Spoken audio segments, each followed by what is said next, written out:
Hi viewers, కెనడాలో ఏంటంటే ప్రతి కమ్యూనిటీకి కూడా ఇలా వాటర్ స్ప్లాష్ పార్క్స్ అయితే ఉంటాయి. అసలు ఎంత బాగుంటుందో, చాలా ఫన్గా ఉంటుంది. ఇంకా అందరూ కూడా చక్కగా ఇక్కడికైతే వచ్చేసి ఆడుకుంటూ ఉంటారన్నట్టు. ఇలా డిఫరెంట్గా అయితే వాటర్ అయితే మన మీద పడుతూ ఉంటాయి. ఇంకా అటు ఇటు రన్ చేస్తూ ఉంటే వాటర్ అన్నీ కూడా చక్కగా మన మీద పడుతూ ఉంటాయి. అసలు ఎంత ఫన్గా ఉంటుందో, నాకైతే ఇది చాలా బాగా నచ్చేసింది. ఈవినింగ్ 6 o'clock అలా అందరైతే పిల్లలు వచ్చేసి ఇక ఆడుకుంటూ ఉంటారన్నట్టు.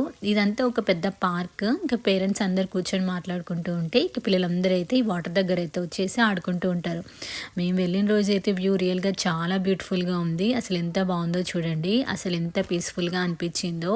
ఇంకా పిల్లలందరూ అలా ఆడుకుంటూ ఉంటే మేమైతే ఒక 2-3 hours అలా టైం స్పెండ్ చేసాము. చాలాసేపు ఉన్నాము, కానీ ఎక్కువ మస్కిటోస్ కూడా ఉన్నాయి అన్నట్టు. ఈసారి ఏంటో చాలా మస్కిటోస్ అయితే ఉండే అన్నట్టు.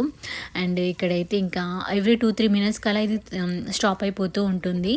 ఇంకా మనం అలా ప్రెస్ చేస్తేనైతే వాటర్ అలా మీద పడుతూ ఉంటాయి అన్నట్టు. ఇంకా ఇక్కడ ప్రెస్ చేస్తూ ఉంటే వాటర్ అనేది వస్తూ ఉంటాయి. అసలు ఎంత బాగుంటుందో. మా చిన్నోడైతే అసలు ఎంత ఎంజాయ్ చేసేసాడో, చాలా బాగా అనిపించింది. And please like the video, please subscribe.